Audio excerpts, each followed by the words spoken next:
Assalamualaikum warahmatullahi wabarakatuh.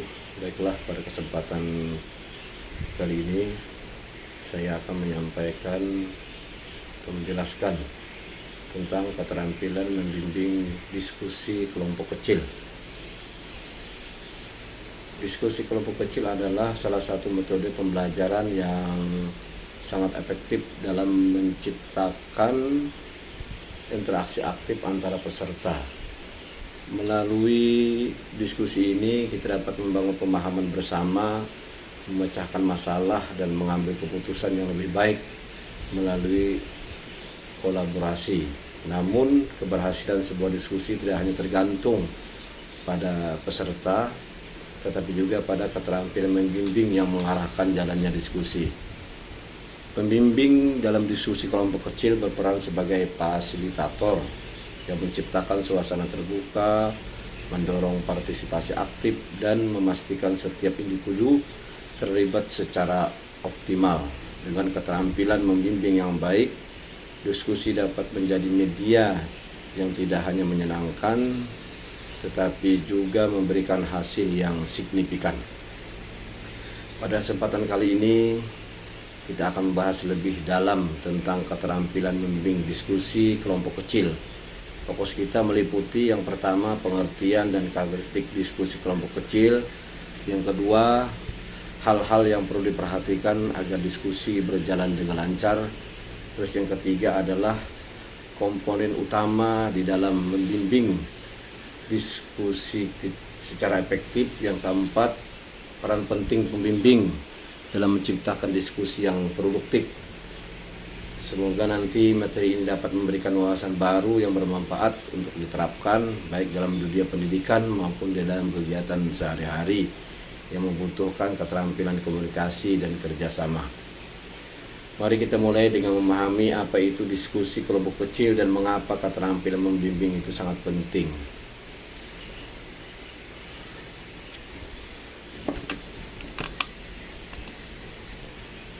Diskusi kelompok kecil adalah interaksi tatap muka yang memiliki tujuan untuk berbagi informasi, memecahkan masalah, dan membuat keputusan. Selanjutnya, karakteristik diskusi kelompok kecil. Yang pertama itu adalah sekelompok individu. Itu berarti beberapa peserta terlibat secara langsung. Yang kedua, interaksi tatap muka. Ini komunikasinya terjadi secara langsung. Yang ketiga, memiliki tujuan. Jadi tujuannya jelas, berfokus pada hasil diskusi yang ingin dicapai. Terus yang keempat, adanya kerjasama. Itu peserta bekerja sama di dalam mencapai tujuannya. Yang kelima adalah mematuhi aturan.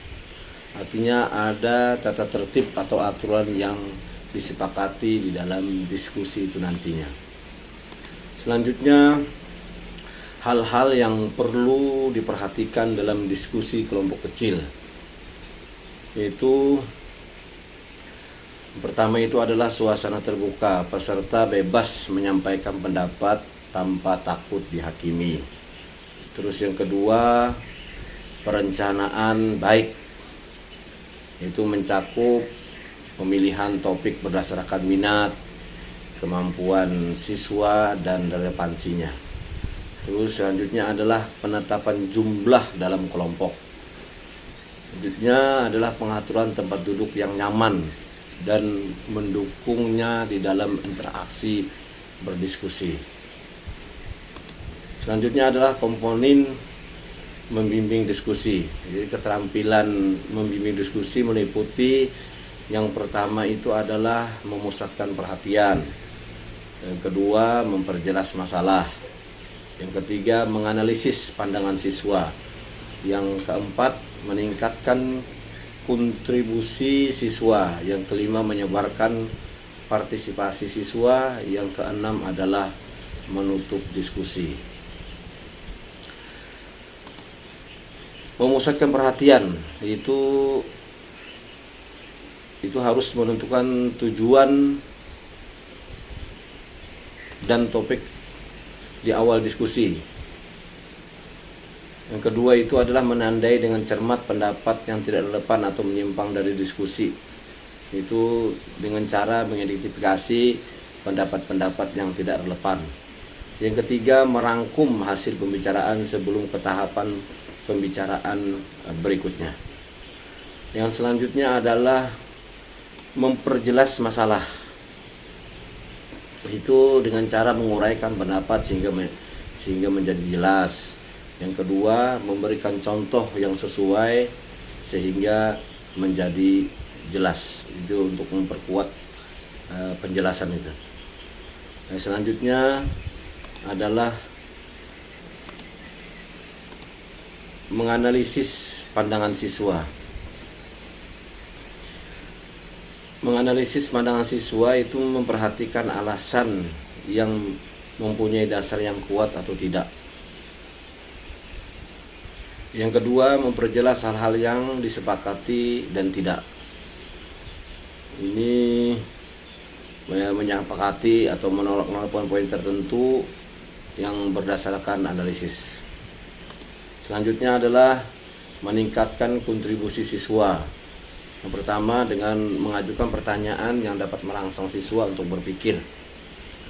Itu dengan cara kita mengajukan pertanyaan pemantik. Itu selanjutnya memberikan waktu yang cukup kepada siswa untuk berpikir. Yang ketiga, menyimak pendapat siswa dengan penuh perhatian dan simpatik. Selanjutnya adalah menyebarkan partisipasi siswa.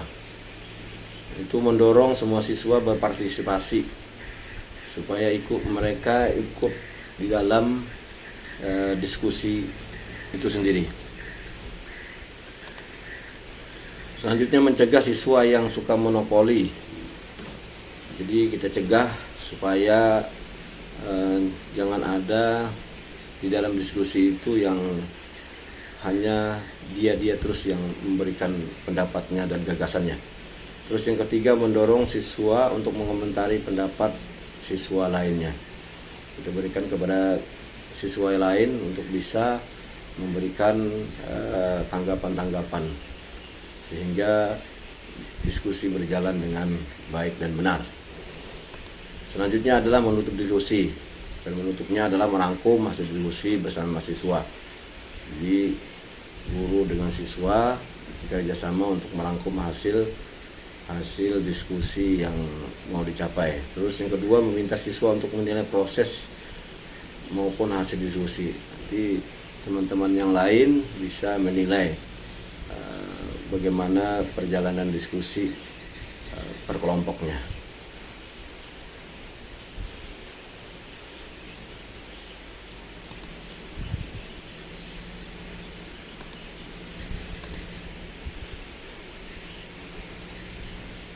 Penting juga di sini kita sampaikan tujuan daripada diskusi kelompok kecil itu adalah membiasakan siswa berpikir secara kritis.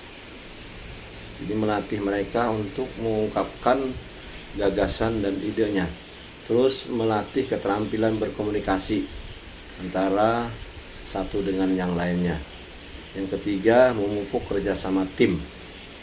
Jadi masing-masing individu bisa mengeluarkan unek-uneknya dan pendapatnya. Nah, di sini juga perlu saya sampaikan tentang pentingnya peran pembimbing. Pembimbing berfungsi sebagai fasilitator yang mengarahkan diskusi tanpa mendominasi, memastikan setiap peserta terlibat dan menjaga jalannya diskusi tetap sesuai dengan tujuan. Mungkin ini saja yang dapat kami sampaikan, mudah-mudahan ada manfaatnya. Salah dan khilaf saya mohon maaf. Wallahul muwaffiq ila aqwamit thoriq. Assalamualaikum warahmatullahi wabarakatuh.